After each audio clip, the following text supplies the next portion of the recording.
इस समय मौसम बदल रहा है और ये हल्की हल्की ठंड में टपरी वाली भजिया मिल जाए, उसके साथ हरी मिर्ची हो तो क्या कहने। शादियों का सीज़न शुरू हो गया है और शादियों में जो सुबह नाश्ते में मिलती है ना क्रंची करारी हलवाइयों वाली भजिया, वो सभी को बहुत पसंद आती है। शादी पार्टियों की जान होती है ये टेस्टी और क्रंची भजिया। तो आज इसको हम घर पर बनाएंगे, वही सीक्रेट तरीके के साथ, कम बेसन में बहुत ही टेस्टी और करारी सी भजिया। तो यहाँ पर बनाना शुरू करते हैं। और अगर आपको ये टेस्टी सी भजिया पसंद आए तो एक लाइक कर दीजिएगा, रेसिपी को सेव कर लीजिएगा।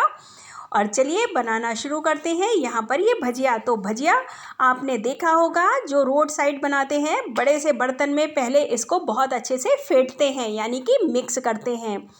अब यहाँ पर मैंने डाली है सबसे पहले ढेर सारी पालक। पालक में ढेर सारा आयरन होता है, कैल्शियम होता है, जो बच्चों के लिए, बड़ों के लिए, सभी के लिए बहुत फ़ायदेमंद होता है। अब इसमें एक क्रंच लाने के लिए डाल रही हूँ मैं आलू, क्योंकि यहाँ पर बेसन का इस्तेमाल मैं बहुत कम करने वाली हूँ। तो यहाँ पर मैंने 2 कच्चे आलू को इस तरह से ग्रेट करके पानी में डाल दिया था, इसके लच्छे। और अब इसको हम डाल लेंगे पालक के साथ। मैंने यहाँ पर अदरक को भी ग्रेट करके ही लिया है, ताकि बच्चों के मुंह में ना आए पर उन्हें स्वाद पूरा हो जाए। यहाँ पर मैंने प्याज लिया है, प्याज बहुत सारा कट करके लिया है। और भजिया में प्याज ना हो तो भजिया भी टेस्टी नहीं लगती है। और साथ में ये हरी मिर्ची है, तो हरी मिर्ची मैं अभी नहीं डालूँगी, हरी मिर्ची मैं बाद में ऐड करूँगी जब मैं एक बार सेंक कर निकाल लूँगी। क्योंकि मेरी छोटी वाली बिटिया रानी बहुत छोटी है और वो भी भजिया खाएगी, मिर्ची पड़ जाएगी तो फिर बच्चों को टेस्ट नहीं आता है, इसलिए हरी मिर्ची मैं लास्ट में ऐड करूँगी। अब यहाँ पर ले लेते हैं अजवाइन। अजवाइन फ्लेवरफुल भी होती है, साथ ही हाजमे के लिए भी बहुत अच्छी होती है। बेसन वगैरह का कुछ बना रहे हैं तो अजवाइन ज़रूर डालिए। कलर के लिए थोड़ा सा हल्दी पाउडर ऐड किया है मैंने यहाँ पर, ताकि भजिया में अच्छा सा कलर आ जाए।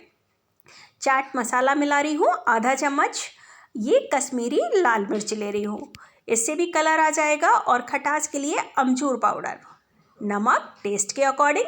यहाँ पर हम पानी का इस्तेमाल बिल्कुल भी नहीं करेंगे, क्योंकि हमने पालक को धुल कर लिया है तो उसमें अच्छे से मॉइस्चर है। अब यहाँ पर बेसन ऐड करेंगे। तो बेसन किस तरह से ऐड करना है, बेसन को पहले हल्का हल्का चम्मच से आप डालते जाइए और इस तरह से मिक्स करते जाइए, ताकि जो हमने प्याज वगैरह लिया है, पालक है, उसमें बेसन अच्छे से कोट हो जाए। बहुत ज़्यादा नहीं करना है कि बहुत ज़्यादा बेसन हो जाए, फिर वो भजिया जो मार्केट में मिलती है ना स्ट्रीट वाली, वो भजिया नहीं रह जाती है, फिर वो घर वाली पकौड़ियाँ हो जाती हैं। तो हमें पकौड़ी नहीं बनानी है, हमें बनानी है बहुत ही टेस्टी सी क्रंची सी भजिया। तो यहाँ पर मैं थोड़ा थोड़ा बेसन ऐड करती जा रही हूँ और इस तरह से मिक्स करती जा रही हूँ। आपने देखा होगा जो टपरी वाली भजिया होती है वो ग्रीन दिखाई देती है, ऊपर से हरी हरी सी। तो यहाँ पर मैंने अभी 3 से 4 चम्मच बेसन ऐड किया था, 2 चम्मच मैं और डाल रही हूँ, यहाँ पर मुझे कम लग रहा था।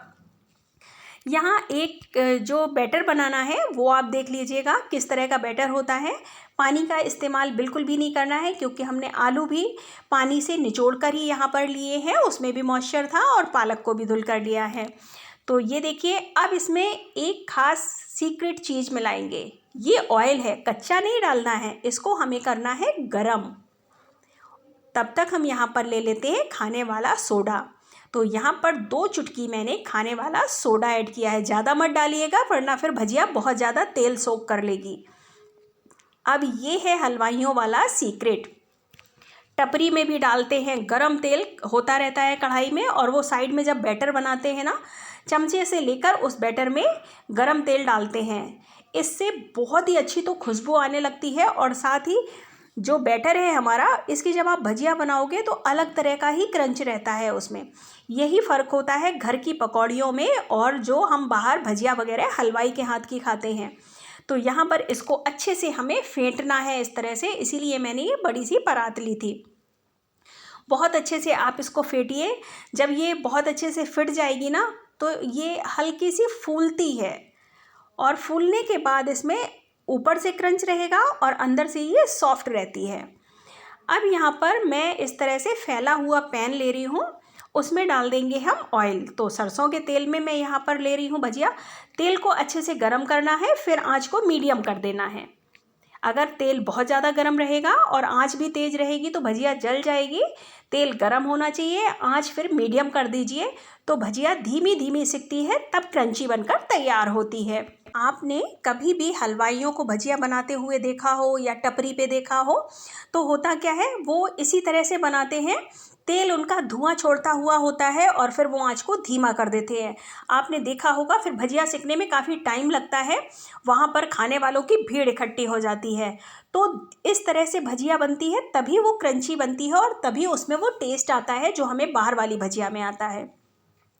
तो आपने यहाँ पर देखा, तेल बहुत अच्छे से गर्म था, फिर मैंने आंच को धीमा कर दिया है और फिर भजिया सिक रही है।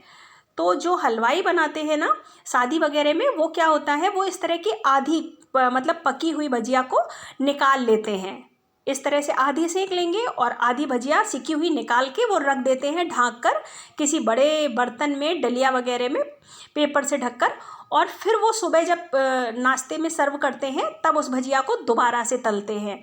तो उससे क्या होता है, जब दोबारा से भजिया तली जाती है तब फिर वो क्रंच आता है। तो यहाँ पर ये ग्रीन ग्रीन सी दिख रही है ना, इस तरह की भजिया हलवाई निकाल लेते हैं और उसके बाद डालने के बाद सुबह वो फिर से इसको तलते हैं और इस तरह की क्रंची भजिया बनकर तैयार होती है।